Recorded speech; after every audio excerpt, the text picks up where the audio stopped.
مرحبا، شلونكم؟ ان شاء الله تكونون بخير. اليوم وصفتنا هي تحكي عن نفسها. طبعا قبل كل شي عيدكم مبارك، ينعاد علينا وعليكم بالصحة والسلامة. خلونا نبلش بالكليتة. اول شي حنخلي الخميرة تتفاعل، حنخلي السكر والخميرة والمي الدافي نخلطهم سوا ونغطيهم 10 دقايق. بعدين حنحط على الطحين الهيل ورشة ملح على الاطراف والسكر الباقي، نخلطهم سوا. بعدها حنجيب كل كمية الزبدة اللي عدنا اياها حنحطها على الطحين، ونبلش نخلي الكمية مال الطحين كلها تدخل بكمية الزبدة، يعني نداخلهم ببعض بهذا الشكل لحد ما يصير عندنا فتات مثل البسكويت.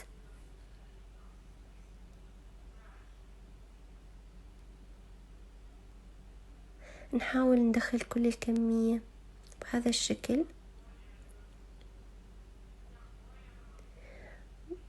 بعدها حنجيب السوائل اللي سويناها الخميرة ونخليها فوق الطحين ونعجن.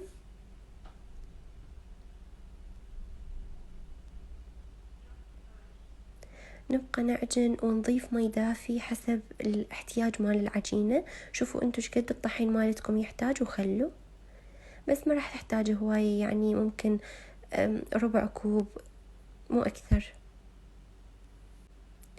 نعجنها بهذا الشكل ونبقى نعجن، وحأعجنها هنا على مرتين. أول شي أعجنها وبعدين أعوفها 10 دقايق ترتاح وأرجع مرة ثانية أعجنها. هنا صارت عندي العجينة جاهزة تكون بهذا الشكل. نغطيها ونتركها ساعة إلى ساعتين تتخمر، ونسوي بهالأثناء التمر. هنا للحشو استخدمت تمر ربع كيلو تقريبا، حطيت له ملعقة زبدة وشوية مي، وعلى نار متوسطة نتركهم ينعجنون، ونبقى نعجن بيهم بهذا الشكل اللي تشوفوه. بس نشوفها طرت وصارت شوية على عجينة، نضيف الهيل. هنا استخدمت ربع ملعقة، والسمسم استخدمت ملعقة وشوية، ونعجنهم لحد ما تتكون عندنا عجينة.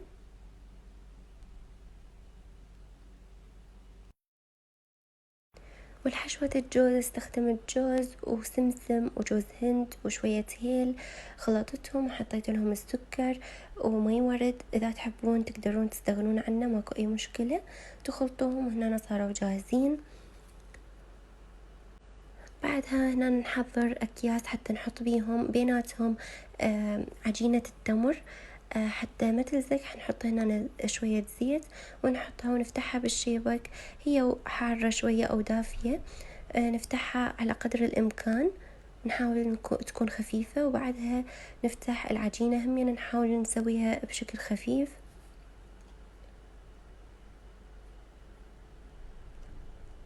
بهذا الشكل. بعدها راح نحط عجينة التمر عليها،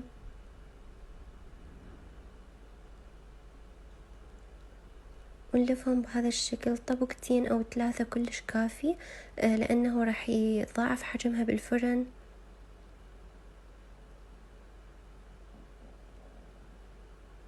بهذا الشكل ونقطعهم مثل ما نحب احنا. الشكل المعتاد اللي نقطع بيه الكليتشة يكون بهذا الشكل موضح بالفيديو.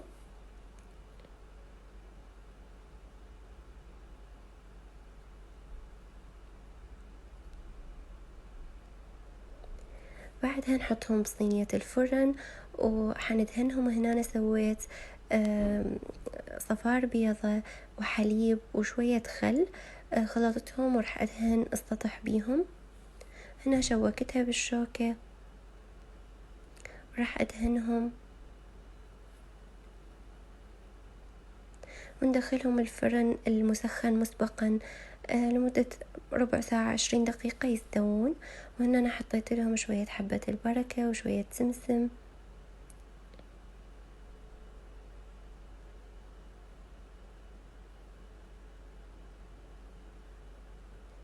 دخلناهم الفرن، وهسه حنسوي الخفيفية. طبعا أطيب شي بيها تكون شوية مقسبة. حنخليها هنا وهمينا نزرفها بنفس الطريقة بالشوكة، وندهن السطح مالتها بخليط البيض اللي سويناه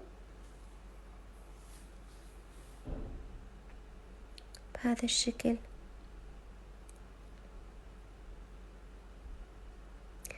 هنا حنسوي أم الجوز، حنسوي الدوائر شوية أكبر، نفتحهم شوية ونلفهم بهاي الطريقة الموضحة بالفيديو.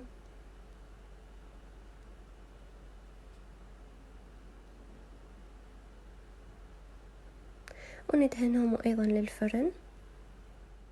هنا صارت عندي جاهزة بألف عافية، أتمنى تكون عجبتكم.